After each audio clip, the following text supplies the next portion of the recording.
¿Qué fue lo que hiciste? Yo una vez robé en una tienda. ¿Y por qué lo hiciste? Porque se me hizo fácil robarlo y no comprarlo, porque no tenía dinero y quería robarlo y ya así.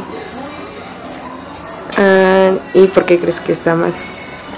Primero porque alguien está esforzándose por sacar provecho de ese producto. Está mal robar. Estás quitándole el esfuerzo a una persona, alguien que se está esmerando por ganar su propio dinero, y tú vas y se lo robas. Así de fácil. ¿Por qué? Porque tú no estás haciendo un esfuerzo para ganar tu dinero y poder comprar lo que otra persona se esforzó en hacerlo. ¿Qué? Lo que hice fue mentir. ¿Por qué? Porque yo creí que en ese momento era lo mejor, porque mi acción fue intentar cubrir o hacer creer algo que no era verdad para buscar el bienestar de mis personas cercanas, de mi familia, de esas personas que lo habían hecho, pero por X razones no lo querían aceptar. ¿Y por qué creo que está mal? Porque en la situación específicamente una persona salió herida. Entonces creo que sea lo que sea, pues es mejor como conducirse con la verdad, porque en ese momento pues a lo mejor y salió herida, pero pudo haber muerto o cosas peores. Entonces creo que estuvo mal lo que yo hice, a lo mejor y en ese momento no lo pensaba y yo buscaba el beneficio para mi familia, pero ahora lo pienso y creo que está mal por eso, porque intervenía una vida extraña, una vida ajena, y el bienestar ajeno, que es lo mismo. He hecho cosas que me hacen sentir mal, sí, pero no hay algo que me haga sentir como malvada. ¿Por qué? Porque siento que lo que hice no está, o sea, no siento que esté afectando a los demás. Y aparte ni siquiera he hecho algo que me haga sentir como mal, porque mi moral me dice que no está bien, que no lo tengo que hacer, porque sé qué consecuencias le va a traer. Y no es como que la sociedad te imponga esas reglas o algo así, porque tú tienes la decisión. Tú tienes la libertad de decidir si tomas o no todas esas reglas que ellos te imponen o así, pero, o sea, independientemente de eso, a mí me dice que está mal, o sea, mi moral me dice eso está mal, no lo hagas, y después, o si no, después, ¿cómo te vas a sentir? ¿Qué consecuencias va a traer a las otras personas? Hola, yo soy Karen y quería hacer este video porque quiero hablar de un tema que a mí me parece que es muy interesante, el de el hombre malo por naturaleza, o bueno, el hombre bueno y malo por naturaleza. Y es que hay muchas posturas acerca de esto, o si bien solo hay dos, que es el hombre bueno o el hombre malo, hay muchas variantes respecto de esto, y yo quisiera hablar de eso y dar mi postura, y obviamente dar mi postura a partir de un análisis. Bueno, primero que nada quisiera decir que quiero que la estructura de este video sea un poco más relajada, tratar de soltarme un poco más, en el sentido de que, como decía Platón, la filosofía, pues la mejor manera de compartirla es oralmente, como si estuviéramos en una plática. Entonces quisiera tratar de hacerlo así. Sí, estoy un poco nerviosa, pero sí se puede. Bueno, primero quisiera mencionar algunas de las teorías más conocidas respecto de este tema, como la de Hobbes, que recordemos que él hablaba de que el hombre en esta naturaleza no es pacífico, sino más bien es un lobo para el hombre. También una postura que me parece muy interesante es la de Kant, que él decía que es la razón y la que obliga al hombre a renunciar a ese estado de guerra y buscar la paz en la sociedad. Recordemos que también Aristóteles era quien decía que en razón de el uso de la razón, el ser humano es más virtuoso. De alguna manera esto lo podemos interpretar como que en medida de que tú estás razonando más las cosas, te vuelves un mejor hombre. Y esa es la postura que quiero llegar, pero no me quiero adelantar mucho. También, del otro lado de estas teorías, está la de Rousseau, que es muy conocida, que él dice que el hombre es bueno por naturaleza, que es cuando está en la sociedad, o bueno, es esta la sociedad la que corrompe al ser humano. Bueno, al principio integré algunas, bueno, fueron 3 las entrevistas que integré. Al azar hice estas preguntas de si habían hecho algo malo estas chicas y por qué creían que había hecho algo malo y por qué lo hicieron. ¿Y a qué va todo esto? ¿O por qué lo integré? Bueno, porque quería partir justo de eso, de que para hablar de un hombre bueno o malo hay que definir primero lo que es bueno y lo que es malo. El problema es que no creo que se pueda llegar como tal a un consenso respecto de estos conceptos, porque esto va a depender de la moral, y la moral es una cuestión subjetiva. Por ende, esto también va a ser subjetivo. Realmente no hay manera de que podamos decir que objetivamente algo es malo y que objetivamente es algo bueno. Ejemplifico mi dicho con que, no lo sé, por ejemplo, el hecho de que tú te vistas de cierta manera o digas ciertas cosas, a ti te puede parecer bueno, pero a las demás personas les va a parecer malo. Las 3 entrevistas que presenté al principio del video no son las únicas que hice respecto a este tema. Como se vio, él preguntaba la cuestión de maldad. Bueno, la opinión, vaya. Les pregunté que si habían hecho algo malo. ¿Por qué? Porque con esto quiero llegar a que la apreciación de maldad de cada persona va a ser diferente. De hecho, no fueron las únicas personas a las que les pregunté. Me di a la tarea justo para escuchar más opiniones, de preguntar cuál era su concepto de maldad y bondad.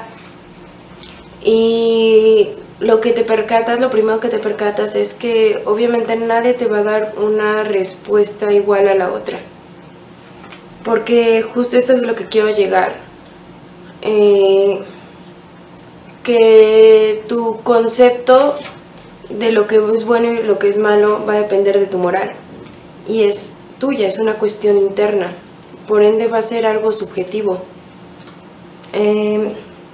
Hubo una respuesta que me llamó muchísimo la atención, que tiene que ver con derecho, porque la respuesta de esta compañera fue que una manera de decir lo que es bueno y lo que es malo era a través de las normas jurídicas. Si tú acatas las normas jurídicas, estás siendo una persona buena y estás haciendo algo bueno. Si no las acatas, eres una mala persona y estás haciendo algo malo. No obstante, me dijo que realmente no creía que esa fuera una buena definición de bueno y de malo. Simplemente fue algo que se le ocurrió para objetivizar esta definición. Porque no hay manera de llegar a un consenso. Es lo primero que me di cuenta, incluso entre autores. Tú lees y puedes encontrar opiniones muy parecidas, pero no vas a encontrar una igual a la otra. Vas a encontrar algunos autores que se basen en otros para dar su opinión, como es lo que yo quiero hacer, pero no te van a dar una misma opinión, porque aquí lo que va a influir es su moral. O sea, cada quien tiene una diferente moral. Y bueno, ¿a qué quiero llegar con todo esto? Lo quiero aterrizar y lo quiero desarrollar un poco más adelante, pero quedarme con esto, con el hecho de que la definición de bueno y malo es subjetiva, que hay demasiadas opiniones, infinitas opiniones acerca de eso, y que es muy difícil objetivizarla. Bueno, eso. Primero quisiera hablar acerca del estado de naturaleza, del que habla Locke o del que habla Kant. De ese estado de naturaleza, ¿cómo lo podría comentar? ¿Cómo lo podría decir? De ese estado de naturaleza que precede a la sociedad. Ese estado de naturaleza donde yo también comparto esta opinión. El hombre está en constante guerra, en constante conflicto.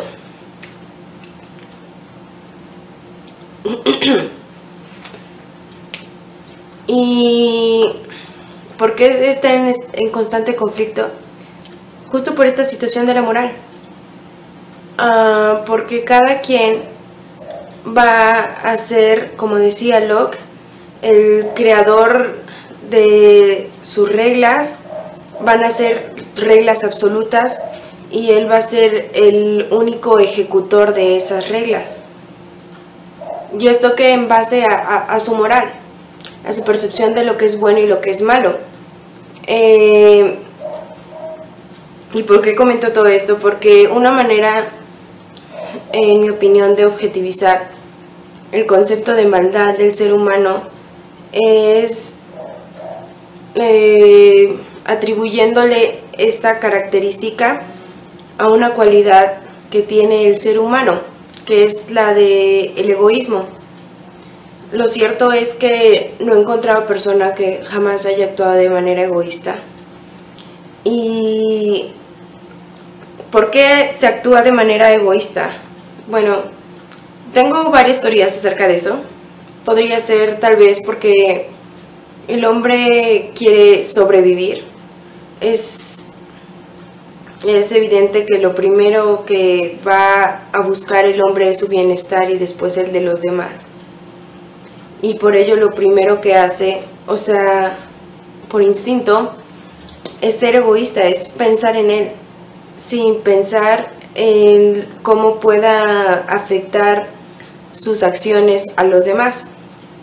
Y esto es lo que creo que pasa en el estado de naturaleza.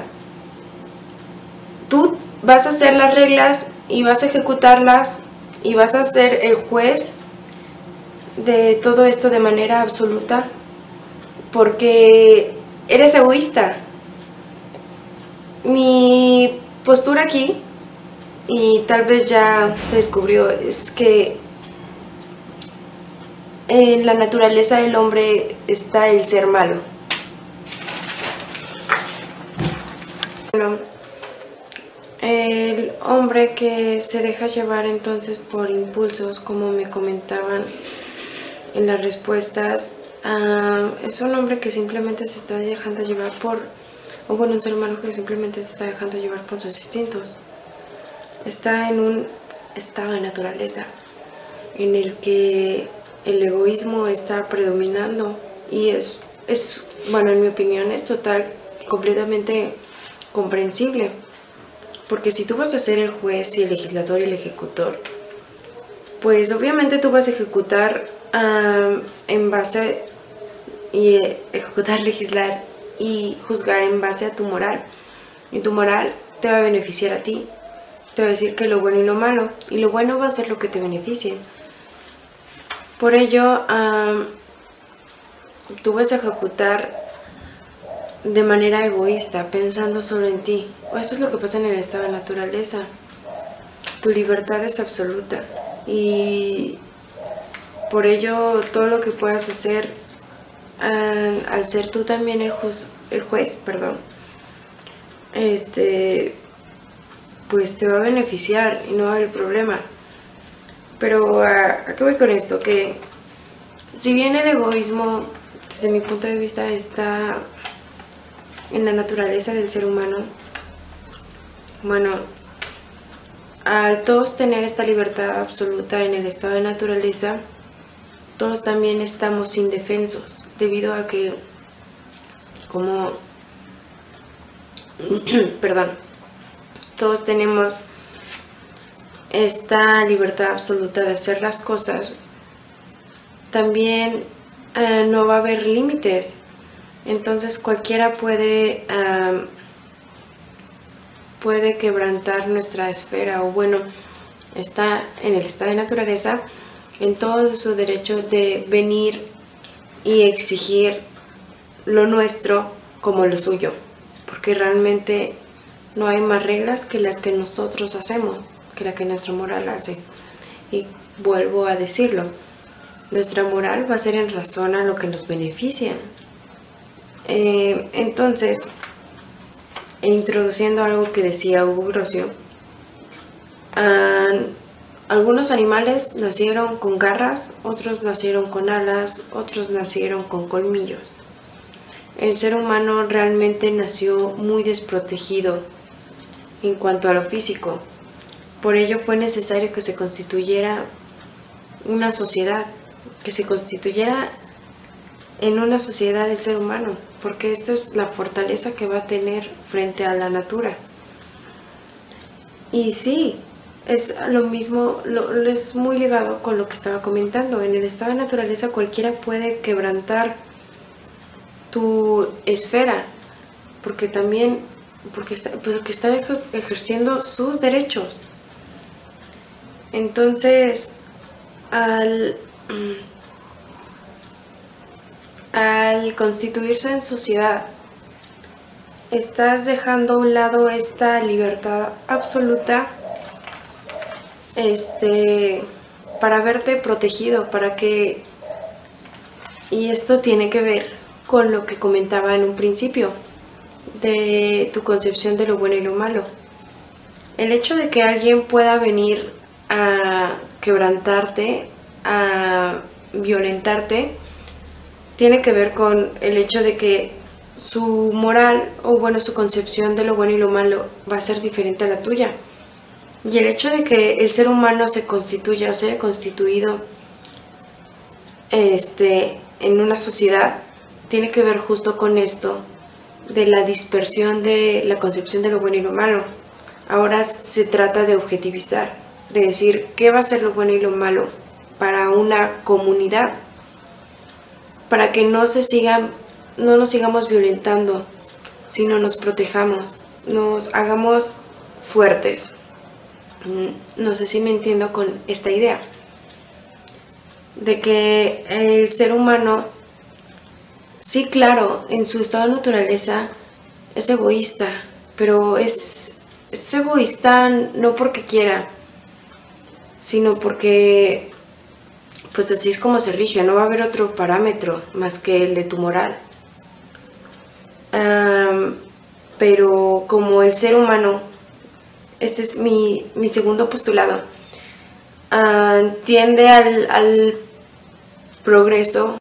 Tal vez es un poco arriesgado decir que el humano tiende al proceso, pero creo que en razón de su uso de razón, sí lo hace. Locke hablaba mucho de esto, de que es muy difícil que tú veas que el humano va a hacer esta clase de cosas, como unirse en sociedad, en detrimento de él. Al contrario, el ver que el estado de naturaleza, el ser egoísta, no te está funcionando porque vuelvo a decirlo, le da libertad absoluta a todos, pues te constituyes en una sociedad, porque eso te va a traer beneficios. Claro que va a estar limitada ya tu libertad, pero de igual forma ya estaba limitada por el hecho de que todos tuviéramos una libertad absoluta, ¿no es cierto? Entonces, este es el punto clave, el segundo punto que quería tocar, la razón. Si bien, como ya dije, yo pienso que en la naturaleza del hombre está el ser malo, que más bien yo lo veo como el ser egoísta, el conducirse muchas veces por impulsos, por emociones que tienen que ver con ambición, con beneficiarse a uno y solamente a uno, y sin importar si esto perjudica a los demás. Bueno, creo que también el ser humano tiene su parte bondadosa, y esto también yo creo que es parte de su naturaleza. Mi postulado es, como lo comenté en un principio, que el ser humano también va a ser más virtuoso o más bueno en razón de su uso de razón. Mi postulado sería entonces el siguiente. Bueno, nuestra condición biológica es ser parte de esta familia llamada Animalia, ¿no? Y como animales que somos, nos distinguimos de los demás. O siempre ha habido esta distinción, porque nosotros razonamos. Es la naturaleza del ser humano, el tener uso de razón, naturaleza que no tienen los demás animales. Y es a partir de esto que quiero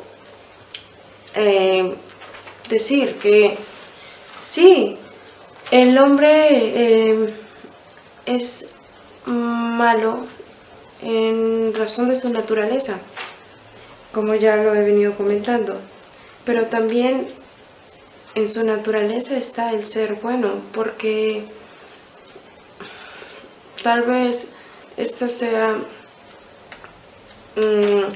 una opinión un tanto delicada, pero bueno,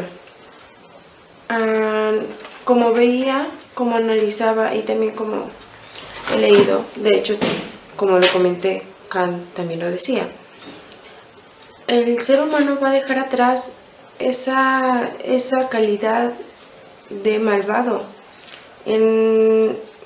cuando comienza a utilizar la razón, cuando comienza a razonar y hacer esta diferenciación de lo bueno y lo malo, y a ver también las consecuencias, ya no solo el bueno, es bueno o malo, porque se me dice, como dicen, cuando tú razonas ya es porque estás abstrayéndote, yendo más allá y diciendo, bueno, estas son las consecuencias de lo que voy a hacer, y creo que las consecuencias son buenas, por ende lo que voy a hacer es bueno o lo debo de hacer.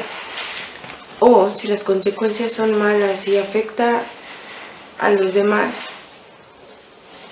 pues va a ser malo, por ende no lo debo de hacer. Entonces, lo que quiero concretar con esto es que la razón es la que te va a permitir diferenciar entre este tipo de ideas y llegar a la más correcta. Tal vez mi postura es demasiado mediática, pero no concibo a entender cómo es que el ser humano no va a actuar conforme a su naturaleza, y por ende si actúa bien y se actúa mal, no se le puede atribuir a otra cosa que no sea su naturaleza, más bien que son diferentes los procesos, porque bueno, obviamente después de todo lo que he dicho, pues el hombre que actúa de manera egoísta va a tener un diferente proceso al hombre que actúa de manera bondadosa. El hombre que actúa de manera egoísta va a tener un proceso más emocional. Como le decía, yo creo que el egoísmo, el actuar de esta manera, parte más de una cuestión en la que no estás consciente, en la que el ser humano simplemente se deja llevar. Y de hecho, esto ya es meterse en otros campos, en otras disciplinas, pero en la psicología también lo ven muy normal. Bueno, hay autores que lo ven como algo que destruye al hombre. Pero creo que esa sí ya es una situación más negativa. Simplemente lo ven como parte de él, independientemente de las consecuencias que esto pueda tener, lo de la destrucción. Lo ven como algo muy natural en el ser humano. Realmente no hay manera de concebir a un hombre que no es malvado. Más bien a un hombre más evolucionado en cuanto a su razón. Como lo decía, el hombre más bondadoso o menos malo, si así lo quieren ver, es aquel que tiene un raciocinio más desarrollado, porque obviamente no va a pensar de la misma manera una persona que simplemente no convivió en una sociedad avanzada, por así decirlo, en una sociedad que apenas está construyendo.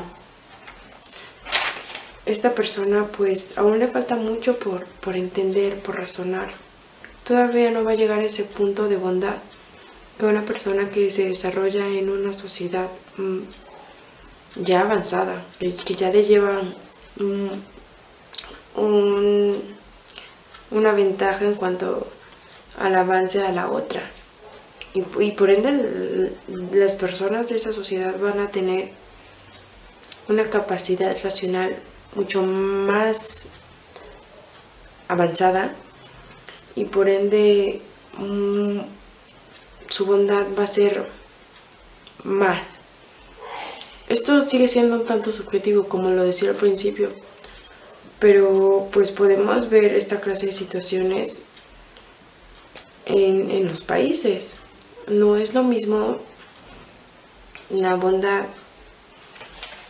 o la moral de una persona que se desarrolló en México que una persona que se desarrolló en Europa. Claramente hay diferencias enormes entre uno y otro. Atendiendo a esto, el mexicano se desarrolló en un ambiente muy primitivo aún. Por ende, todavía vemos actitudes muy egoístas en el mexicano. Egoístas en el sentido de que está pensando en él, está pensando en sobrevivir. El que roba, el que mata.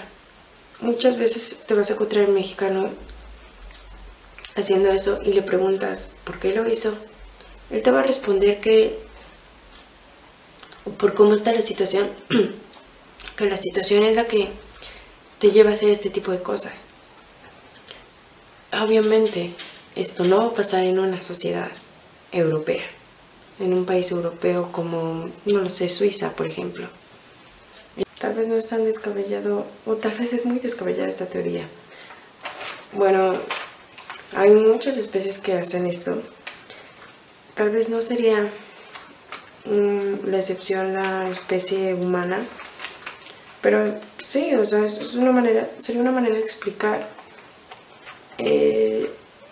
por qué el hombre es así. Pero bueno, creo que eso ya se sale un poco más de mi postura.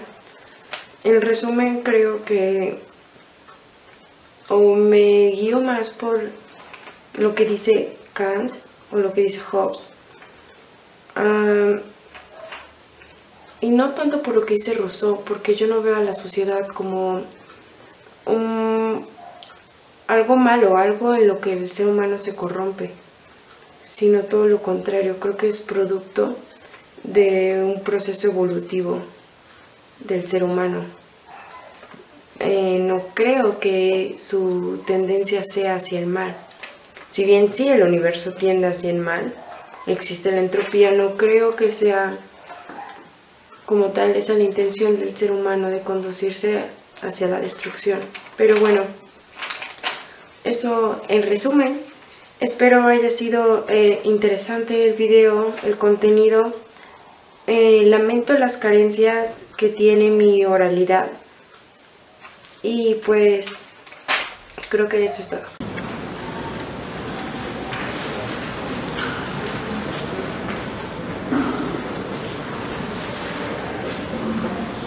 Thank you.